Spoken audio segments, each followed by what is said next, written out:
Hello friends, स्वागत है आपका अपने चैनल सीजीएल पॉइंट पे। तो आज हम आपके लिए मध्यकालीन इतिहास का पार्ट 2 लेकर आए हैं। इसमें हम देखेंगे कि भारत पर तुर्कों का आक्रमण के बारे में पढ़ेंगे। जैसा कि हमने पहले वीडियो में भारत पर अरबों के आक्रमण के बारे में बताया था और इस्लाम धर्म का उदय से रिलेटेड कुछ पॉइंट्स बताए थे। उसमें मैंने एक पॉइंट्स बताया था कि हज़रत मोहम्मद साहब ने 5 शिक्षाएं दी थी, जिसमें मैंने 4 ही शिक्षा बताई थी दोस्तों। 5वां शिक्षा था रोज़ा रखना। और 4 शिक्षाएं क्या क्या थी आप कमेंट बॉक्स में हमें ज़रूर बताइएगा। तो आज हम देखते हैं कि भारत पर तुर्कों का आक्रमण, जैसे कि अफ़गानिस्तान से अलग देश में, अफ़गानिस्तान की सीमा से लगे हुए देश में गजनी वंश का शासन था। गजनी वंश या फिर यामनी वंश, गजनी वंश का ये नाम है दोस्तों। यामनी वंश का शासन था। इसका संस्थापक कौन था? अल्पतगीन इसका संस्थापक था। अल्पतगीन का जो दास था सुबुक्तगीन उसका दास था।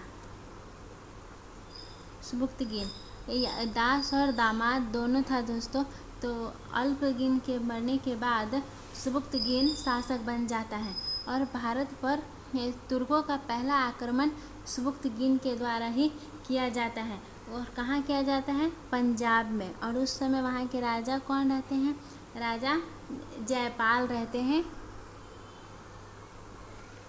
जयपाल। और वहाँ पे पंजाब में हिंदू शाही वंश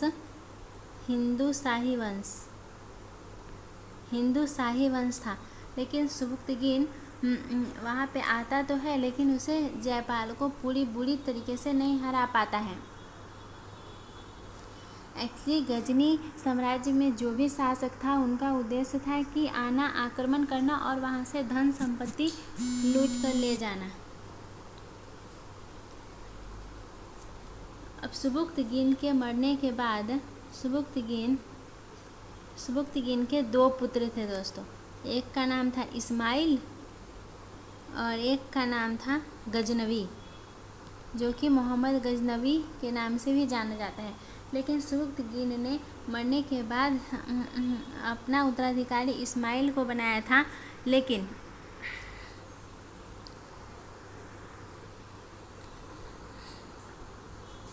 इस्माइल को बनाया था दोस्तों, लेकिन वो उतना योग्य उत्तराधिकारी नहीं साबित हुआ और गजनवी ने उसकी हत्या करवा देता है और खुद शासक बन जाता है। तो मोहम्मद गजनवी 998 से 1030 ईस्वी तक शासक रहता है। 998 में बनता है और 1030 में वो मर जाता है। कुछ बुक में आपको 999 भी मिलेगा कि दोस्तों, क्योंकि 998 से 999 के बीच इस्माइल के साथ उसका संघर्ष में उसका जीवन व्यतीत होता है। ये अल्पतगीन का ये शासनकाल 977 था दोस्तों। मतलब 977 से 998 तक अल्पतगीन था। फिर उसके बाद 998 से 1030 तक मोहम्मद गजनबी ने शासन किया। देखिए, कोई भी अगर राजा बनता था ना, तो उसे खलीफा से उसे क्या करना पड़ता था? इजाज़त लेनी पड़ती थी। तो जैसा कि मोहम्मद गजनवी था, वो अपने भाई की हत्या करके शासक बना था, तो वह भी गया था वहाँ के खलीफा से इजाज़त लेने के लिए। वहाँ के उस वक्त खलीफा थे अल कादिर बिल्लाह।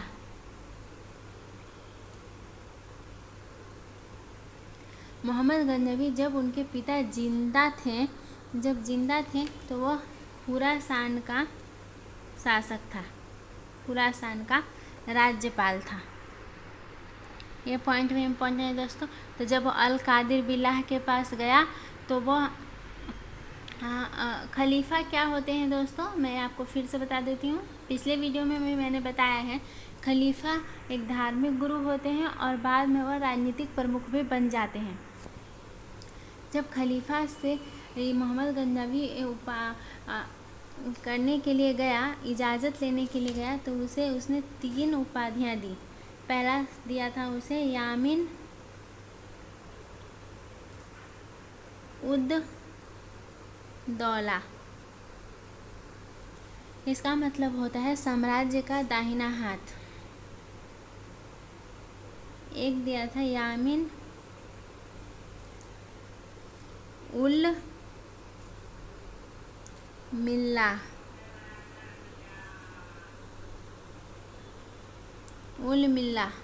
इसका मतलब होता है मुस्लिमों का संरक्षक। यामिन उद दौला और यामिन उल मिल्ला, इसका मतलब होता है मुस्लिमों का संरक्षक। और तीसरी उपाधि दी थी सुल्तान की उपाधि। सुल्तान की उपाधि धारण करने वाला यह पहला शासक बना था दोस्तों। मोहम्मद गजनवी कौन से धर्म से था, तो ये तुर्क था।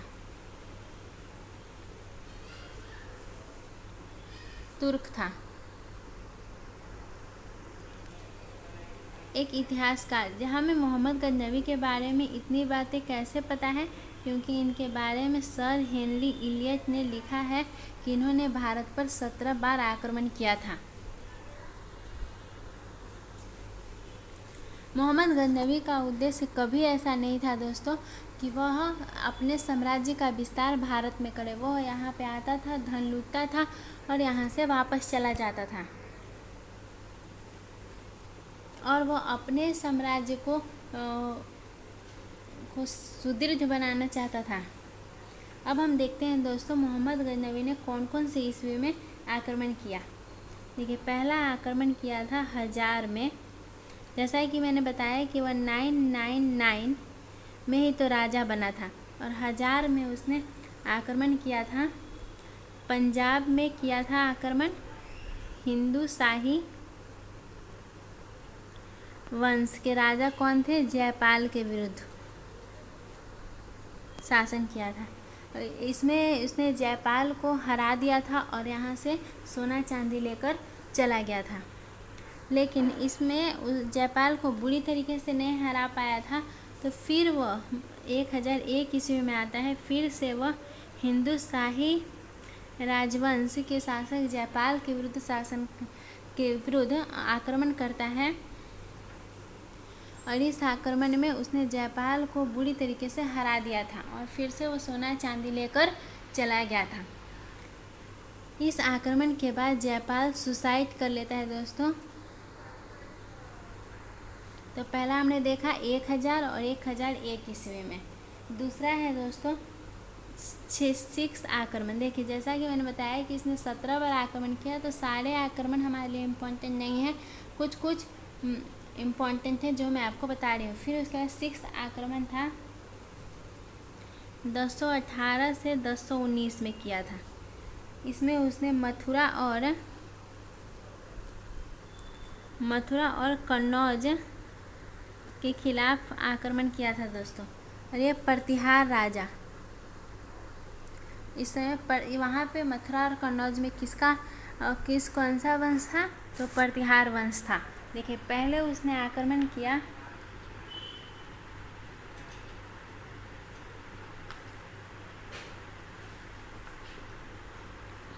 जयपाल के विरुद्ध। फिर उसके बाद उसने आक्रमण किया 1018-19 में प्रतिहार वंश के खिलाफ। देखिए, ये सॉरी दोस्तों, ये 6 नहीं है, ये 12th आक्रमण है। 12th आक्रमण है 1018 से 1019 में किया था प्रतिहार शासकों के विरुद्ध। फिर उसके बाद 8 से 9 के बीच हिंदू शाही राजवंश के ही जयपाल का पुत्र था आनंदपाल के विरुद्ध आक्रमण किया था, और आनंदपाल भी हार जाता है। एक बार मैं आपको रिवाइंड करा देती हूँ दोस्तों। पहले 1000 से 1001 ईस्वी, यहाँ पे जयपाल के विरुद्ध, यहाँ भी जयपाल के विरुद्ध। इसके बाद जयपाल ने आत्महत्या कर ली। फिर 8 से 1009 यहाँ आनंद पाल के विरुद्ध। फिर उसका 1018 से 1019 के बीच यहाँ प्रतिहार शासक के विरुद्ध मथुरा और कन्नौज में। और ये जयपाल कहाँ का शासक था? पंजाब का शासक था। और वहाँ पे कौन सा वंश था? प्रतिहार वंश। और यहाँ पे 1018 से 1019 में कौन सा वंश था? सॉरी, यहाँ पे हिंदू शाही वंश था, यहाँ पे प्रतिहार वंश। फिर उसके बाद आता है दोस्तों 13वां आक्रमण 1019 से 1020 के बीच किया। इसमें उसने यह चंदेल के राजा विद्याधर के खिलाफ आक्रमण किया था दोस्तों, लेकिन वह विद्याधर को हरा नहीं पाया था। मतलब कि इस बार उसे ज़्यादा सोना चांदी प्राप्त नहीं हुई थी। फिर उसके बाद 16 आक्रमण है दोस्तों, जो कि सोमनाथ मंदिर जो गुजरात के सौराष्ट्र में है उस पर आक्रमण किया था। उस समय वहाँ के शासक थे भीमदेव। ऐसा कहा जाता है कि उसको इस आक्रमण से इतना सोना प्राप्त हुआ था जितना उसे पीछे के 15 लड़ाई से प्राप्त नहीं हुई थी।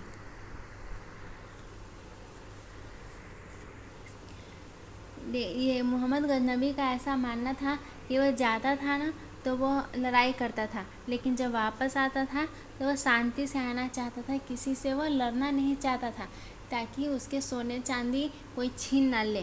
तो अब उसका 17 आक्रमण जो कि लास्ट आक्रमण था 1027 में हुआ था, जो कि जाट शासक के विरुद्ध हुआ था। अंतिम आक्रमण देखिए, इस पर उसने आक्रमण क्यों किया था?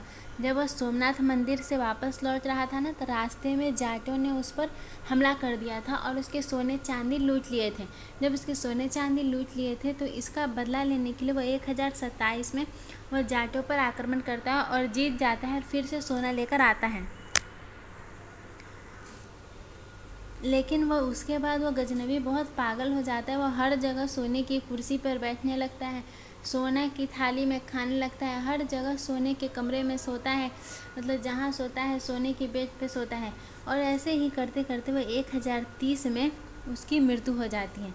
इसीलिए ऐसा कहा जाता है कि उसने ज़िंदगी भर सोने के लिए अपना जीवन बलिदान कर दिया, लेकिन वह उसका भोग नहीं कर पाया। एक बार मैं आपको सारे आक्रमण क्रम से याद करा देती हूँ दोस्तों। सबसे पहले है 1000। देखिए 1000 में राजा जयपाल के विरुद्ध हिंदू शाही वंश का जो राजा था पंजाब में। 1001 में भी जयपाल के विरुद्ध हिंदू शाही राजवंश का वो राजा था। और इसके बाद जयपाल ने क्या किया था? सुसाइड कर लिया था। फिर उसका 6 आक्रमण आता है 1008 और 9। यहाँ पे आनंदपाल के विरुद्ध, जो कि हिंदू शाही राजवंश का शासक था। इसमें भी गजनबी जीत जाता है। ये 6ठा है दोस्तों। फिर 12वां आता है 1018-19। ये इसमें किसके फिर मथुरा और कन्नौज में आता है वो आक्रमण करने, और प्रतिहार वंश का वहाँ पे शासन था। फिर उसके बाद आता है 13वां आक्रमण 12-13 1019 से 1020 के बीच। इसमें वह चंदेल के राजा विद्याधर के खिलाफ आक्रमण करता है और इसमें वह सफल नहीं हो पाता है। फिर उसके बाद 2 आक्रमण है 1025 में सोमनाथ मंदिर पर और 1027 में जाटों के विरुद्ध। आशा है दोस्तों आपको याद हो गई होगी। मोहम्मद गजनबी को यहाँ के संस्कृति से भी बहुत प्यार था, तो इसलिए उसने जो सिक्के बनवाए थे ना, उसमें एक तरफ संस्कृत में लिखवाया था, जैसे आजकल एक तरफ टेल होता है एक तरफ हेड होता है, तो एक तरफ संस्कृत में और दूसरी तरफ अरबी में कराए थे दोस्तों। अब हमें ये गजनबी के समय जो जो इतिहासकार रहते थे उनके बारे में हमें स्टडी करना होता है दोस्तों। सबसे पहला था, उसके दरबार में उतबी रहता था। उतबी कौन था? उसका इतिहास दरबारी इतिहासकार था, मतलब उसके दरबार में रहने वाला इतिहासकार था। इसके 2 किताब बहुत फेमस है दोस्तों। पहला है किताब उल यामिनी और दूसरा है तारीख ए यामिनी। तारीख है यामिनी, किताब उल यामिनी, यामिनी वंश, किताब और तारीख। इतने जैसे आप ऐसे भी याद कर सकते हैं कि उब गया हूँ, बहुत उब गया हूँ किताब में, इतिहास के किताब में तारीख याद कर कर।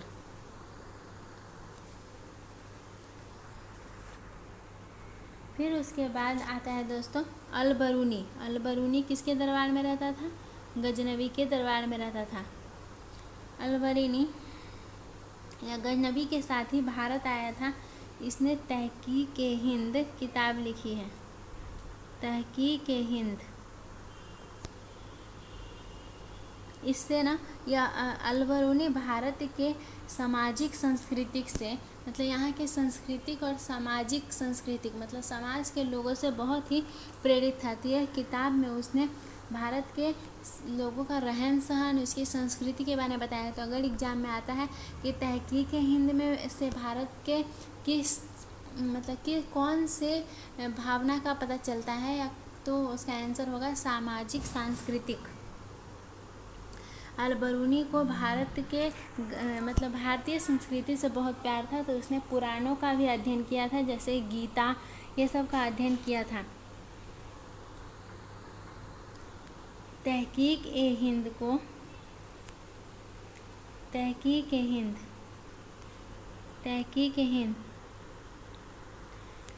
को किताब उल हिंद भी कहा जाता है।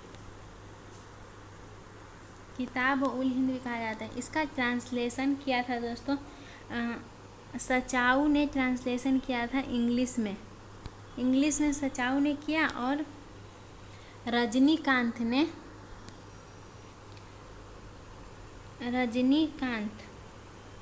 हिंदी में किया। सचाऊ ने इंग्लिश में, रजनीकांत ने हिंदी में।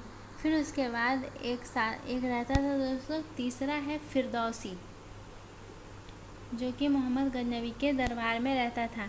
इसे पूरब का होमर के नाम से भी जाना जाता है।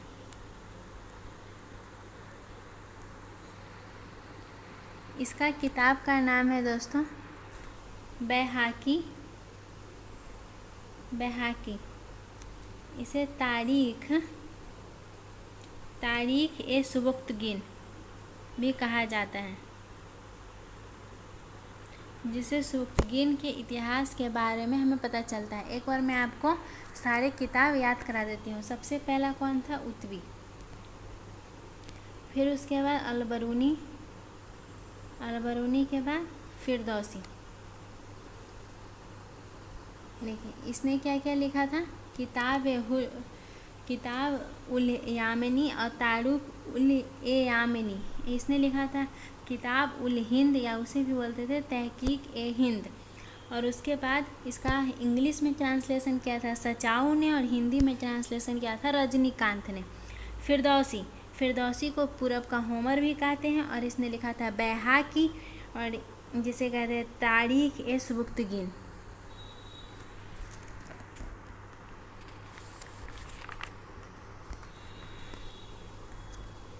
खलीफा पद को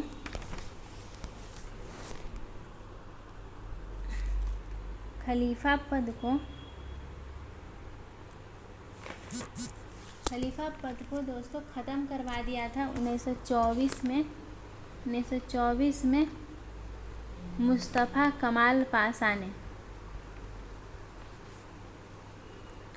कलाम पाशा। इसी के साथ हमारा मध्यकालीन भारत का पार्ट 2 ख़त्म होता है दोस्तों। अगर आपको ये वीडियो अच्छा लगा तो प्लीज़ इस वीडियो को लाइक करिए और अपने दोस्तों के साथ शेयर करिए। हमें इतिहास इस तरीके से पढ़ना चाहिए कि हम जो भी पढ़ें वो हमारे दिमाग में छप जाए। Thank you for watching. अगर प्लीज़ हमारे चैनल को सब्सक्राइब करिए और बेल आइकन दबाना मत भूलिएगा दोस्तों, क्योंकि अगर आप ये बेल आइकन प्रेस नहीं करेंगे तो आपको नोटिफिकेशन नहीं मिलेगा।